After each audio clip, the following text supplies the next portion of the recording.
So welcome to this next module. We're very privileged to have with us here today Dr. George Lundberg. He's going to be telling you about the publication process and also giving you some tips about how to get your paper published. So thanks, George. Thank you very much for having me today. I hope we can say something that might be useful. So I want to tell you a little bit about Dr. George Lundberg. He spent 17 years as editor-in-chief of the Journal of the American Medical Association, which is one of the highest impact medical journals, as well as all of its archives. So he was there until 1999. After that, he was editor-in-chief of the Medscape Journal of Medicine, which was one of the first open access journals, as well as editor-in-chief of eMedicine at WebMD. He's currently editor-in-chief of CollabX. He's an editor-at-large at MedPage Today, also a consulting professor at Stanford University, serves on the board of the National Library of Medicine, so he has just a wealth of experience in publishing that he can share with us. So thanks again for being here. I've done medical editing now for about 30 years yes. full-time. So I'm going to just start with a question here. Besides good science, what key elements are journal editors looking for in a paper? They want papers that will make their journal look good. So one of the key points for an author is to figure out where is the best fit for the product the author is producing in the medical literature. And that is a moderately complicated process, but a lot of authors just want to go for high impact journals but that depends on what they're looking for. If the author is looking for sensational information, something important for the CV, something that's great to hang the next grant application onto, that's one thing. If the author is interested in influencing the field, it might be an entirely different journal to pick. Yeah. So is the author interested in the readership? Who does the author want to have read the journal? I mean, the readers read some journals, they don't read other journals. So a lot of this has to do with the matching process between what the editor is looking for, what that journal likes to publish, and what the author is trying to accomplish by the publication. So do you as an editor spend a lot of time when paper comes in sort of figuring out in your own head of, is this the right fit for the science that was done, and it's the right fit for our journal? That's what one does actually from the very beginning. A paper comes in, whatever editor is assigned to handle it. In the big journals, there are lots of editors, and the editor-in-chief tries to get that editor who has the most knowledge in that particular subject area to handle the paper. And that editor then is assigned the paper, and that editor, because of that amount of knowledge, has the authority to reject without consulting anyone. And in the big journals, that's 50–60% of articles that get right there before they're ever seen by another pair of eyes. There's a risk involved there. What if this editor is biased? What if this editor is not knowledgeable in that area? What if the editor, is arrogant, or maybe is in competition with that field, or knows somebody else who is working in that field? There are all kinds of human things come into there, which unfortunately I've seen happen too often. But the usual author ought to trust the editorial process as being in the best interest of science, medicine if it's medical science, patients, the public health, the public interest in general. But it isn't all that hard to get an article into print, but it's very hard to get an article out of print. That's a really good point. So the authors, especially young authors, should view this issue of the review process, the editorial process, is designed to keep egg off of their face. Yeah. And be thankful for help in making the manuscript better, or maybe even making it never be seen by anyone else. I think that's a really good point, that viewing the whole publication process as a way to improve your article and improve your... For the reader and for the author. Yeah, yeah. So that's what the review process is all about. Yeah, good, good. And what do you think is the #1 mistake that scientists make when they're submitting their paper for publication? I would say that if they picked a proper journal, the best journal for it, which may be the #1 mistake, not picking the best journal and being rejected at that point. But beyond that one, which we've already mentioned, I think writing it too long is a very, very common mistake. Another very common mistake is not writing it for that journal by following the instructions for authors. All journals have instructions for authors. Some of them publish them every issue. Some publish them once a year. Now in the age of the internet, it's easy to find the instructions for authors. So many authors don't find them, and if they find them, they don't follow them.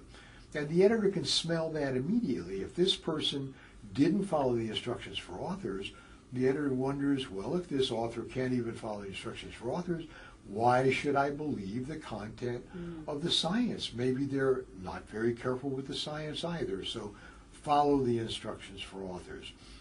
As I say, try to get the right journal, follow the instructions for authors. Don't write it too long, and don't draw conclusions that go beyond the data. Great point, yeah. That's a very common problem. Good. Sorry you asked for one. No, I those gave are you all several, but fantastic they're all tips. vying Yeah. for number one. Yeah, great. No, those are really great. And sort of along those same lines, what can authors do to increase their chances of getting published, in a higher impact journal, or, even just getting published if you're starting out? Be humble, but don't be excessively humble. Be willing to take chances, but realize if you take a chance, you may have to come back and try it again in some other place. Shoot high, but why would you want to shoot for the moon with one of the 3 or 4 or 5 top journals in the world if you really know that your paper isn't quite up to the level that you see published in that journal all the time? So I think, as I've already said, try to figure out the right venue where there'll be a reading audience that is what you're trying to reach, that would be sympathetic to your topic and what you're trying to say. And then follow the instructions for authors. Really do. Yeah. And once you've done that, have tried to write it concisely, that's pretty good. Now, if you have a lot of co-authors, that's good, but it's also hard because they all have to agree on the final product. If you don't have many co-authors, I recommend that when you think you're finished and ready to send that paper in, don't. Instead, stick it in a drawer or on your computer, turn off the computer for a day or two. I know you're really hot to trot, but let it cool. Then go back and pretend you're the meanest editor in the world and see whether you, the meanest editor in the world, really think this is a really good paper. And if not, see how it could be made better. And then choose your own reviewer, at least 1 or 2, whom you know, and ask them to tell you what they really think about the paper. And then when they tell you, remember you asked them to tell you what they really think about the paper, because you want them to tell you the truth so you can make the paper better. Those are some of the hints on the early side. Yeah, that's great advice, I think, spending that time to go back and look at it. And we've been talking a lot in this course about being concise, so also going back and cutting down your work and having somebody else read it to get that outside feedback. Yeah, it's real. And I was hoping you'd give some advice, especially to young scientists. So since a lot of the class are younger scientists who are kind of just starting out, having the first experiences with trying to get a paper published, is there some advice specifically for the younger folks in the class? Well, the young scientist who wishes to be a scientist obviously knows it's publish or perish. Unfortunately, a lot of people publish and they perish anyway. But that's another side of the story. But be suitably in awe of the scientific enterprise so that you're very careful, but don't be excessively put down by it. Because if you have confidence in what you're doing, and others around you who have knowledge about it and who are honest also have confidence in what you're doing, don't be afraid. But also don't expect to hit the moon the first time. Yeah, so one of the questions I wanted to ask you is to give some advice. Let's say you're a first-time author and you get rejected. Is there some encouraging words you can give for a first-time author who gets the first thing they submit gets just sent back as an outright rejection? No one likes rejection. Yeah. Everyone experiences it. Well, for example, I tried to get into medical school 3 years in a row before I was finally accepted to medical school. And I didn't like that rejection, but I figured I really wanted to be a doctor, and I figured I had what it took, but the admissions committee just didn't understand that yet. So you go back and figure, what did I not do the way it is? How can I make things better? So accept rejection as a real likelihood. When you look at a journal, a high-impact journal like New England Journal JAMA or the Lancet, you're looking at rejection rates for unsolicited manuscripts on the range of 95%. 95%, wow. So most likely the people who are watching us talk know a little bit about statistics, and if they're 95%, that means it's hard. Yeah. And it is hard. The journals that are not that hard to get into have much lesser rejection rates, all the way up to rejection rates in the 5, 10, or 15% range. But mostly those journals won't tell you that, and mostly you don't have any good way to know. Right. Because unfortunately, there's not a lot of transparency in the publishing process. Right. But you can assume even for a moderate impact journal that the rejection rates are likely fairly high. The rejection rate is going to be a majority of papers that are submitted to it. Okay. In a moderate impact I think it's journal. helpful for people to know what they're getting into. But when you talk about impact journals, you're coming into a very nebulous area. What does it mean for impact? There's people like to have numbers to put on things. Like if you're looking out in the morning and you see what kind of day is it going to be. A lot of times you see, well, there's a 94% chance of rain today. On the other hand, the sun is shining. Well, what does that really mean? I'm not sure. But impact factor is something that Gene Garfield created a long time ago, and he wished he hadn't, because it puts a number on an article, a number on a journal that really is not that important, but it has grown into a measuring stick for journals, for authors, and for papers at some level. So to me, an impact has to do with, does it change the field? Right. Not do a lot of people read it and quote it because it was wrong and they had to which would put also it down, increase your but it was stimulating and interesting. So, but nonetheless, there's a range of journals in terms of the level of difficulty in getting into them, and I think it's natural for people who are naturally competitive to want to get in the journal list the hardest it would be, in part because, hey, there's a big mountain, I'd like to climb it, and in part because they know their colleagues and their future potential employers are going to know, wow, it was that hard to get in there, that person got there. I know that when I ran the JAMA journals, which included the Archives of General Psychiatry, that journal had an acceptance rate so low and a review process so long and tedious that it had become such that if a person in those days could get one paper published in the Archives of General Psychiatry, you could probably get tenured. Wow. So that was a mystique. Yeah. But there were also data to support it, because everybody knew it was hard to get. Really happened that way because it was so hard. But that was in part because Danny Friedman, the editor for a very long time, commonly would have 12 to 15 peer reviewers That's very unusual. manuscript. And yeah. On the flip side of that, just so people who are just starting out understand, so you've mentioned the rejection rates in a lot of journals are very high. How often does something just get accepted outright? Just to give people a sense of what they're looking at. About the only time an article gets accepted in a good journal outright is if it was solicited by the editor.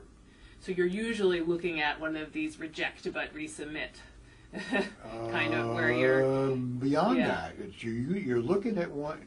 Well, no, what an author is going to get, by and large, is if the author is lucky, they're going to get a list of suggestions and criticisms which say that this paper is important, this paper is interesting, this paper seems to have valid data, this paper seems to have conclusions that do not go beyond the data.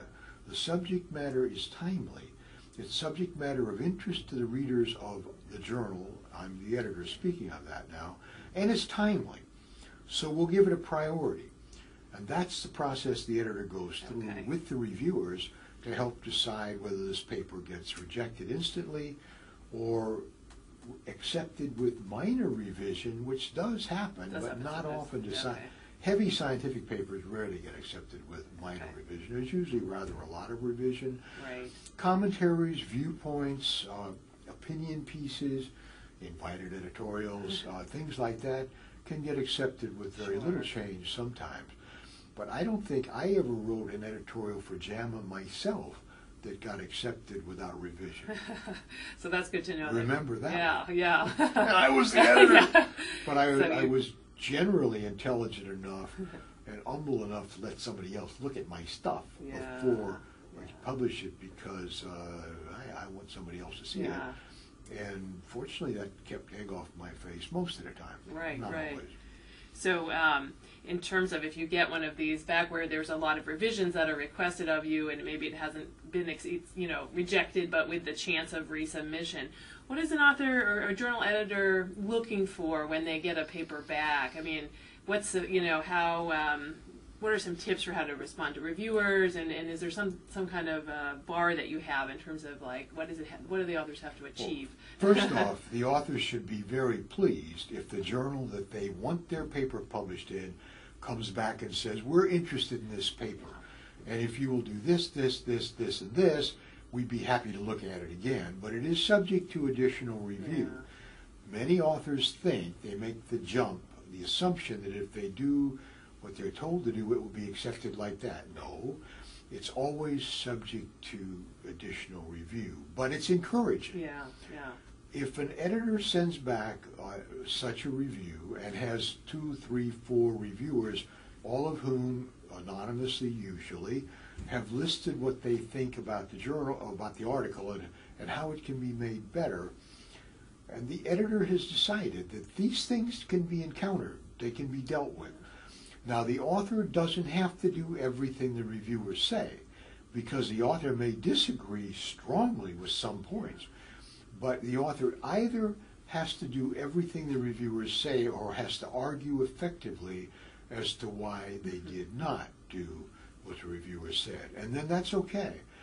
But to do this, all of the authors, if there are many, although hopefully there'd be one who would take the lead, need to go through the reviewer comments and, in the process of making the revision, write a cover letter for the revision that takes every reviewer comment and indicates how it was dealt with. For example, we did this, page 2. Or we didn't do this because this reviewer really doesn't understand, the science is different from what that reviewer thinks, see this reference. Or something Very like specific, that. Item by item, so that the cover letter could become as long as a manuscript, but the editor is going to look at that and going to see, ooh, this was well done.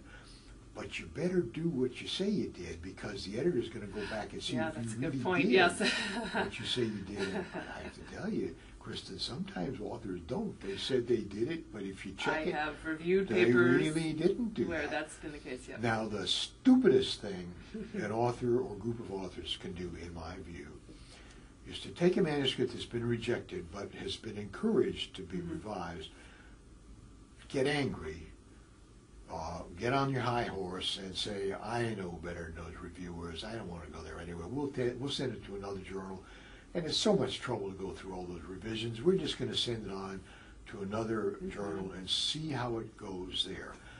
It's really stupid for a lot of reasons, because most likely those reviewer comments are useful and can make the paper better. And second, it's entirely possible that that second journal is going to send the article to the same reviewer who saw it the first time. And I've had articles come back, me, the editor, from a reviewer said, I already reviewed this paper for the whatever journal, and I recommended it be revised. It had value, but there had to be a lot of changes. And I can't, it looks to me like they haven't done anything.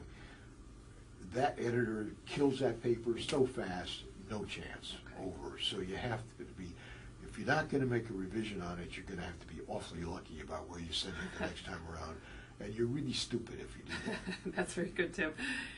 And what key changes do you anticipate are going to occur in the publication process over the next decade? I think we're sort of in an era where a lot of things are changing, and I was hoping to kind of get from you what you think it's going to look like. Yeah, Dylan is going to be in San Francisco later this month. Dylan Bob, not Dylan Thomas, the great Welsh poet. When the time they are changing. Oh, yeah. Change is everywhere, and most people are caught up in it and trying to figure out what's happening. In the publication process, the future's, predictions are hard to make, especially about the future. Of course, yes. But it's going to change. Yeah. We know that for sure. Second, my view is that open access publishing in science and medicine will become the rule, not the exception. Right. If you gave me a 10-year time frame, I'd say by 10 for sure. Okay. Perhaps even earlier than that. The recent rebellion by people, especially in the UK and the Harvard faculty and others, against those for-profit publishers that have been charging libraries so much money to keep their subscriptions going, it has shaken the publishing industry while they've tried to ignore it for a long time. So open access publishing, of which I'm pleased to have been a pioneer a long time ago, 1999, actually, early on, before the PLOS was even a dream in Harold Lawrence's mind. And that it's coming. Now, there are costs involved in publishing. You have to understand that, and they're real. But you don't have to make a huge profit like shareholders have required from some of those publishing houses. Some are publicly held, some are privately held, but that's going to shake down. But costs will have to be, there'll have to be a way to find the money to keep the journals going, because there are real costs. The peer review process has costs. Editors need to get paid, even though peer reviewers generally don't. The publishing process. However, in medical scientific journals, the biggest costs have always been paper and the printing and postage issue. And with open access publishing on the internet, you don't have paper, and there are production costs because you have to get it up there. And there are editing costs, but they're usually not as high as they are in a print publication. So fortunately, if you're going for grants, now you can ask the granting agency to fund the opportunity for open access publishing. If you're paying page costs yourself, it goes way back to the days when authors were asked to pay to a journal in order for a journal to consider a paper, and then it was sometimes just for pictures. I don't like authors having to pay because I always worry, well, if they pay a lot, maybe there's a better chance they're going to get published. And the vanity press concept is there. You'd have to be very careful about the ethics and the transparency of that process. It's going to be open access, and it's not going to be a hold of 6 months to a year at the National Library of Medicine before people have access to it, because that's not fair. If public funds funded the research, the public owns the data. And to have to pay again to get a subscription to something, I've said is wrong since 1999. I made that point at Harvard in 99, and the point is the same, but now people are coming around that point of view. That's the biggest change. Yeah. And with that, speed. And in the process of speed, we don't want to lose quality. Right. That's the big point. That's a big issue, yeah. And if you could change one thing about the publication process going forward, what would it be? Make it open access? All open access, yeah. But not self-publishing. Okay. Still have the peer review. There are people who like the idea of self-publishing, and I can understand that. Say, post-publication peer review is always the most important peer review anyway. Right. So people could say, well, why don't we just publish anything and let the post-publication process take it over? And I think there's a place for journals to try that, but there should be a due process to the reader up front. So the reader knows this is self-published and nobody's seen it except the author, and the author wants to have the post-publication peer review process. And then how do you do that in an organized manner? Who's the owner? Who's the publisher? Or is there one? Blogging, I predicted that blogging would be the end of the world in terms of any kind of trust in anything, because a blogger is the author, the copy editor, the peer reviewer, the final editor, the advertiser, the public relations director, all of these things all at the same time. And how can you trust that? I couldn't believe that would ever be possible. And yet, the market is shaking it down so that there are bloggers you can trust and there are bloggers you can't. And that's from post-publication peer review. You look at something like the healthcare blog, And the stuff that appears in the healthcare blog, by and large, has been written by people reviewed by nobody except the editor who does agree or disagree or not agree to publish it.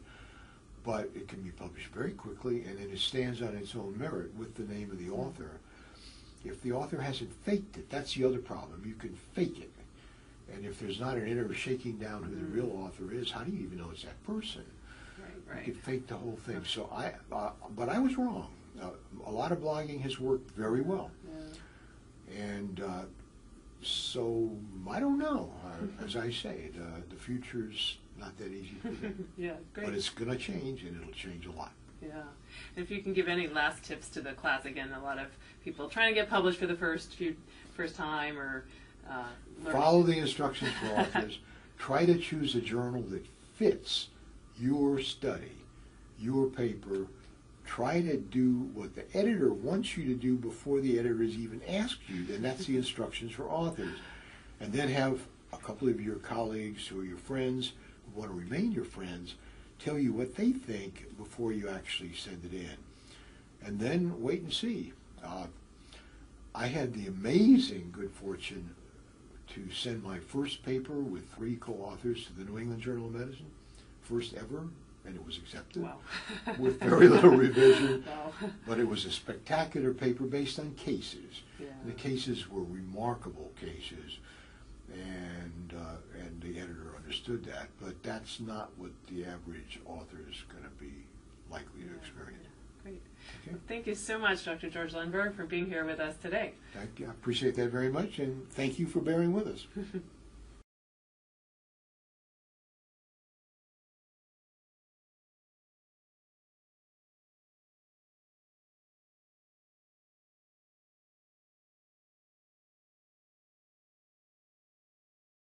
The preceding program is copyrighted by the Board of Trustees of the Leland Stanford Junior University.